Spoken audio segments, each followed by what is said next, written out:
Papa tuh dibawa paksa sama oknum. Makanya jadi harus terpisah secara paksa. Nggak pernah tahu kalau itu narkoba. Nggak pernah tahu. Sampai kemudian ditangkap dan kemudian diadili baru tahu. Baru tahu itu narkoba sampai muncul di media lah.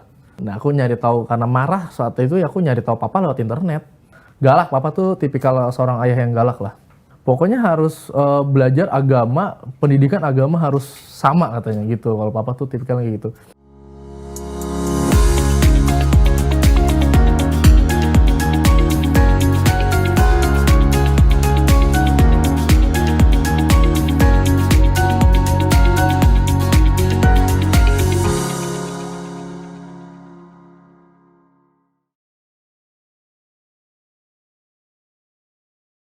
Halo saudara, kembali lagi di podcast Aiman Wicaksono di musim ketiga. Bersama saya Aiman Wicaksono. Pada musim ketiga ini saya akan mewawancarai sejumlah tokoh dan mendalami kisah-kisah dari tokoh itu. Kali ini saya bersama Fikri Budiman. Ia merupakan anak dari terpidana hukuman mati yang sudah dieksekusi mati, Freddy Budiman. Tepat 29 Juli beberapa tahun lalu. Ayahnya dikenal sebagai salah satu bandar narkoba terbesar di Indonesia. Fikri melalui masa kecilnya berkembang pulang pergi ke lapas untuk menemui sang ayah. Setelah kepergian sang ayah, Fikri bergerak untuk menyuarakan dan mengoreksi ujaran-ujaran tentang ayahnya. Pada tahun lalu, 2021, Fikri menyampaikan sedang menyiapkan sebuah buku untuk menyampaikan atau menjawab hal-hal yang dianggap menyimpang atas sang ayah. Membahas kisah Fikri dan hubungannya bersama sang ayah, langsung saja kita masuki dalam wawancara bersama Fikri Budiman. Fikri, sehat selalu. Iya. Sebenarnya ada dua hal yang saya ingin tanyakan yang paling penting di sini. Yang pertama adalah ketika saya menemukan fakta bahwa saya mewawancarai salah satu direktur di tindak pidana umum Kejaksaan Agung Republik Indonesia, dan juga soal pernah mengantarkan sejumlah narkoba, barang bukti narkoba dan lain sebagainya bersama sejumlah jenderal. Disampaikan pada waktu itu oleh Haris Azhar, ya, saya katakan mungkin oknum ya, jenderal misalnya. Apakah dua hal ini juga Fikri Budiman alami, seorang anak dari Freddy Budiman? Jadi 29 Juli tahun berapa? 2016. 2016. Pas kan 6 tahun, udah 6 tahun yang lalu. 6 tahun yang lalu, ini persis hari ini 29 Juli. Dan tentu kenangan yang saya mau tanya dari hal yang paling menyentuh di benak Fikri. Kenangan apa yang paling mengena dari Fikri Budiman terhadap ayahanda Freddy Budiman? Kalau kenangan sih yang pasti itu waktu terdekat aku sama papa tuh pas di Bangka Belitung. Oke. Di Bangka Belitung nggak terlalu lama sih mas. Aku di Bangka Belitung tuh dari TK sampai kelas 4 SD. Tahun berapa itu? Itu tahun 2001 sampai 2004 2005. Oke. Oh sempat di Bangka Belitung. Yeah. Apa kerjaan ayah waktu itu? Papa tuh sebenarnya di Bangka Belitung itu seorang bisnismen sebenarnya, punya bisnis optik, kacamata, punya toko-toko HP di saat di era itu. Taunya begitu? Taunya begitu dulu tuh. Punya toko HP. Toko HP, terus jualan optik kacamata. Sampai sekarang masih ada namanya Budi Optikal. Di Bangka Belitung sampai sekarang masih. Di Bangka dan Belitung? Iya, di Bangka dan Belitung. Oh, sampai sekarang masih ada. Siapa yang jalanin? Adik sekarang, keluarga adik. Keluarga adik. Gitu. Saya juga dengar kan Freddy Budiman punya istri lebih dari satu. Iya, ada 5. Ada 5? Itu cerai atau gimana? Sebenarnya kalau untuk cerainya sih aku kurang ngerti tuh di cerai-cerainya, tapi istrinya ada 5, beda-beda kota semua lagi orang istrinya. Yang pertama mungkin? Yang pertama di Kalimantan. Masih sampai sekarang keluarga di Kalimantan? Masih ada kakakku tuh. Oke. Aku yang kedua di Bandung. Yang pertama orang Kalimantan. Yang kedua? Di Bandung. Orang Bandung. Ibu kandung aku. Yang ketiga di Bangka Belitung. Oke. Yang keempat tuh di Cirebon. Yang kelima di Palu. Di Palu. Orang-orang asli sana itu ya? Iya. Oke. Anaknya tuh masing-masing 1, kecuali yang terakhir. Yang terakhir tuh belum punya anak. Oke. Gitu. Tapi waktu menikah dengan ibu yang istri kedua masih statusnya menikah dengan istri pertama? Kalau dari istri satu kedua kayaknya udah enggak deh. Oh. Tapi 2 dan seterusnya? 2 dan seterusnya tuh karena perpindahan papa tuh karena situasi yang tidak Baik Oke. buat papahnya sih. Kalau kayak cerita dari mama, papa tuh dibawa paksa sama oknum. Makanya jadi dia harus terpisah secara paksa dari Bandung. Dibawa paksa sama oknum Iya. maksudnya? Jadi siang itu tuh aku baru umur 1 atau 2 bulan. Oke. Siang-siang cerita dari mama. Terus ada lagi tidur-tidur siang dan lain-lain, tiba-tiba ada beberapa oknum yang nyamper ke rumah. Langsung di rumah tuh langsung digeledah lah, maksudnya digeledah, papa tuh langsung dibawa paksa. Tapi kita nggak pernah tahu itu oknum apa, entah polisi atau mungkin sepekerjaan dengan papa atau apa, kita nggak, Dan mama tuh nggak kasusnya tahu. narkoba. Waktu itu? Waktu itu narkoba. Narkoba. Tapi nggak tahu ya, ini entah polisi, entah Oke. bandar juga atau apa. Pokoknya papa tuh dibawa paksa, menghilanglah papa dari Bandung. Nah, untuk beberapa bulan. Nggak lama, papa dari beberapa bulan itu barulah mengarahkan teman-temannya buat ngambil aku dari Bandung. Dari saat itulah aku terpisah sama ibu kandung aku. Nggak ketemu lagi sama papa itu? Mama nggak pernah. Jadi terakhir itu tahun Iya, 99 berarti tahun 99. 99, nggak pernah ketemu lagi sampai? Aku umur 17 tahun. Jadi aku dari lahir sampai umur 17 tahun, aku nggak pernah ketemu ibu dan nggak pernah tahu wajahnya seperti apa. Karena dibawa oleh papa? Karena dibawa sama papa. Begitupun sebaliknya, papa juga dari saat itu, dari 99 sampai 17 tahun itu 2016. ya, sekitar 2016 itu nggak pernah ketemu mama gitu. Nggak pernah ketemu mama? Jadi mama nikah, ngelahirin 1 bulan 2 bulan ya? Aku Dibawa oleh papa? ya Dibawa oleh papa ke Bangka Belitung? di Bangka Belitung, ke Jakarta dulu, Surabaya dulu, mas. Surabaya, Jakarta, baru Bangka Oke. Belitung. Itu bisnis lah ya? Iya betul. Taunya bisnis? Nggak pernah tahu kalau itu narkoba? Nggak pernah tahu, nggak pernah Sampai tahu. sampai kemudian ditangkap dan kemudian diadili baru tahu? Baru tahu itu narkoba, sampai muncul di media lah. Oh jadi memang yang kelihatan bisnis optik, Iya betul. bisnis apa lagi? Toko HP. Toko HP. Tapi untuk generasi yang om, tante, nenek itu tahu. Tapi keluarga-keluarga yang udah tua-tua ini menutupi ke yang muda-muda, ke cucunya, anak kayak gitu-gitu. Jadi yang sepantaran sama aku nih nggak ada yang tahu kalau papa tuh mainnya di bidang narkoba dan yang lain. Nggak ada yang mencurigakan waktu itu? Dan tidak ada yang mencurigakan. Kan bareng terus sama papa kan? Setelah dari Bangka Belitung tuh udah nggak pernah lagi ketemu papa. Ketemu papa tuh sebulan sekali, or hanya dari via Ngapain telepon. katanya? Papa hanya bisnis saja, tapi aku nggak pernah nanya juga bisnisnya apa sih waktu itu. Oh, keluar kota, lama nggak Iya, pulang. yang penting Dede sekolah aja, yang penting Dede fokus sekolah. Papa ya Karena kadang sekolah selesai sekarang? selesai, udah S1 selesai? S1 selesai. Oh, alhamdulillah ya. Gitu. Oke, dan keliling-keliling ya sebulan sekali ketemu, setelah sebulan itu apa yang disampaikan papa? Biasanya sih pasti paling penting sekolah sih papa tuh.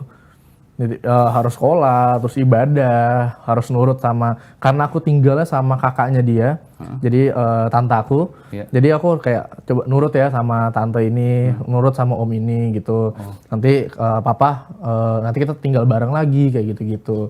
Nah semenjak dari Bangka Belitung ternyata udah nikah 2 kali lagi tuh, yang sama yang di Cirebon. Oke. Pokoknya tiba-tiba baru punya anak aja tiba-tiba gitu. Oke, iya. Dan orang banyak menyangka bahwa Freddy Budiman sempat convert, pindah agama. Ternyata enggak ya? Enggak, itulah. Karena saya baru tahu kok namanya Fikri gitu loh. Jadi memang dari kecil memang anda Muslim, ayah juga Muslim. waktu Muslim. itu. Kakek memang mualaf dari Chinese ke Muslim. Kakek dan nenek waktu itu Chinese. Yes, Ya, Oke. Lalu kemudian dari lahir memang seorang Freddy Budiman itu memang Muslim. Oke. Karena banyak yang bilang kan pindah convert dan lain Betul. sebagainya. Tidak Banyak ya? yang beredar tuh baru Muslim di dalam penjara gitu-gitu. Enggak sih, emang udah Muslim dari lahir dan emang secara dia dulu emang agamanya kuat juga. Dari dulu? Dia dulu agamanya kuat. Misalnya? Sholat tuh selalu tepat waktu papa tuh. Dan 5 waktu. Dan 5 waktu. Dari kapan itu tahunnya? Aku tahu dari pas di Bangka Belitung, karena setiap kali subuh dibangunin dan wajib sholat, kalau nggak dimarah-marahin itu. Sama papa? Dimarahin banget sama papa. Galak, papa tuh tipikal seorang ayah yang galak lah. Sholat wajib, harus dulu zaman itu harus TPA anak-anaknya tuh. Taman Pendidikan Al-Quran. Harus Oh iya? yang iya. Apa yang papa bilang waktu itu? Pokoknya harus belajar agama, pendidikan agama harus sama katanya gitu. Kalau papa tuh tipikalnya gitu. Oh, pendidikan umum dengan agama harus Yes, seimbang. harus seimbang gitu. Pokoknya lingkungan tuh diperhatikan, sekolahnya tuh juga cara dia nempatin anak-anaknya tuh di sekolah-sekolah yang tergolong lingkungannya sehat seperti itu. Karena mungkin papa berasal dari lingkungan yang mungkin tidak kurang sehat. Ini yang mungkin. belum pernah diceritakan, karena kan saya mohon maaf ya, saya harus Iya. sampaikan yang di media dan lain sebagainya, ada bilik cinta dan sebagainya, ada kemudian beberapa perempuan juga di Iya.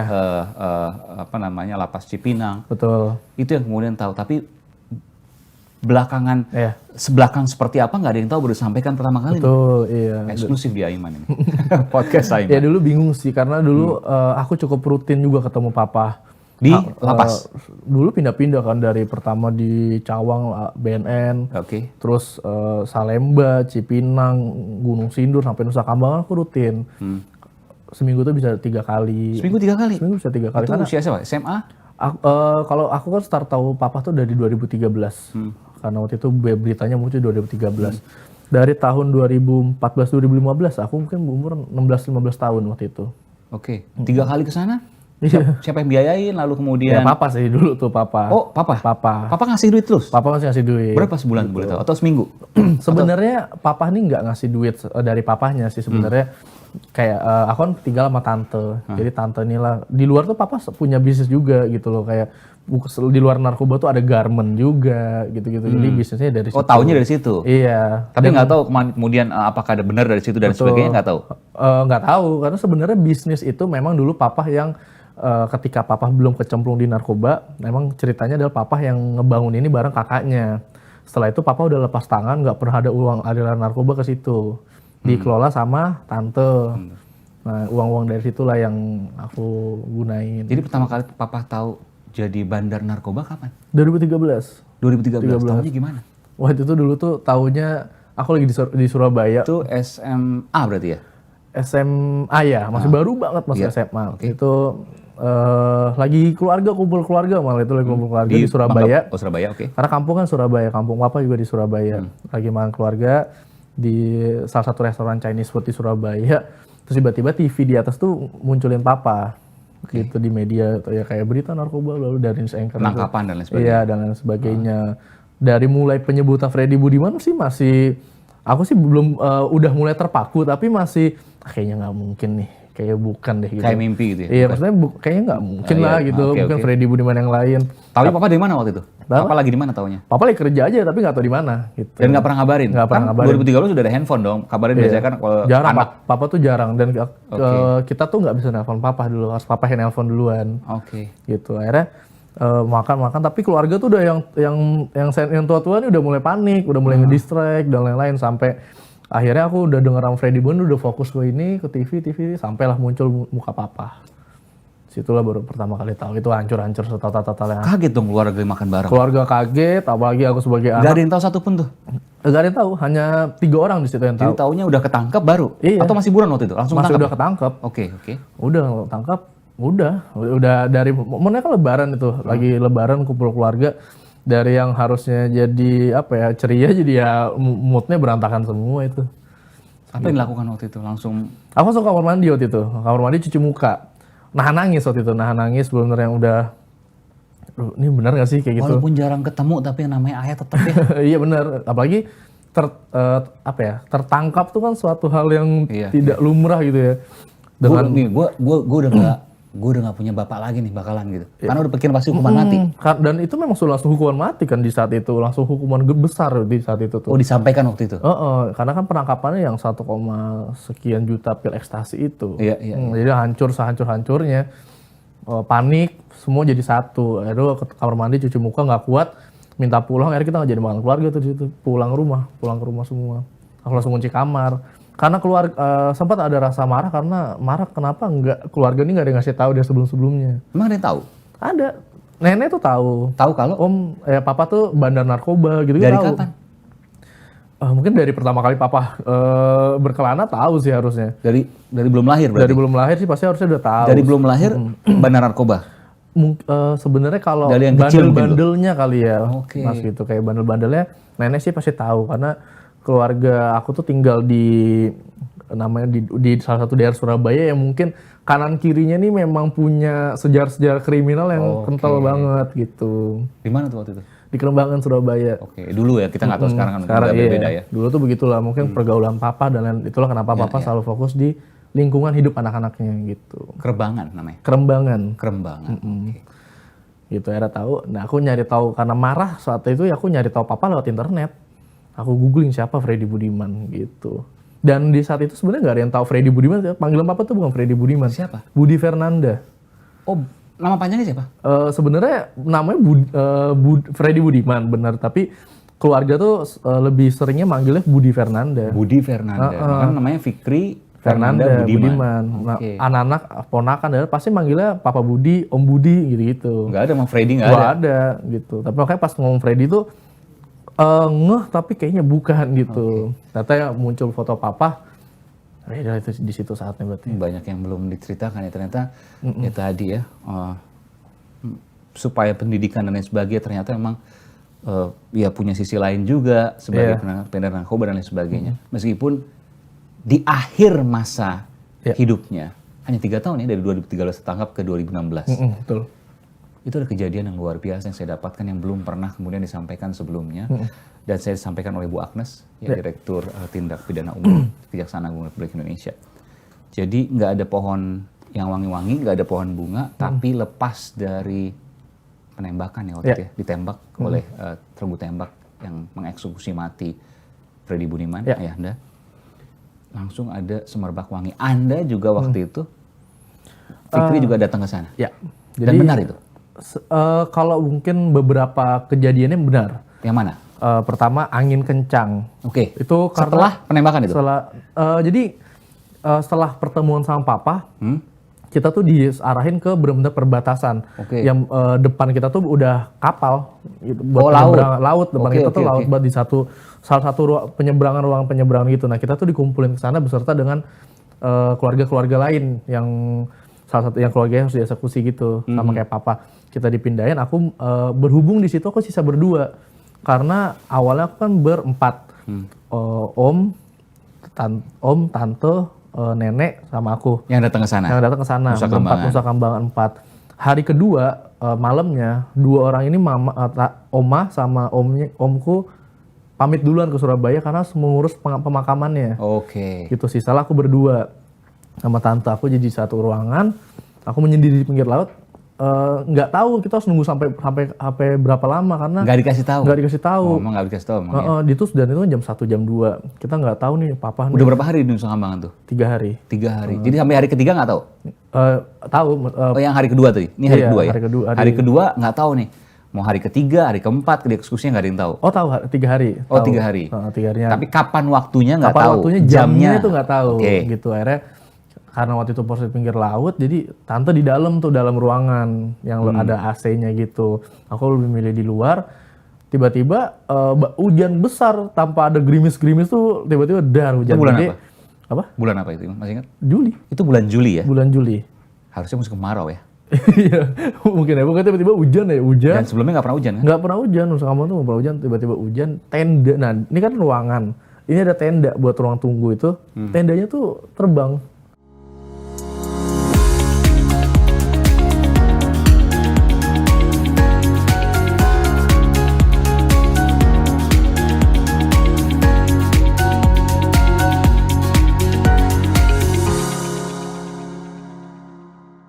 Sampai kursi-kursi itu terbang. Dan Cilacap di saat itu mati lampu.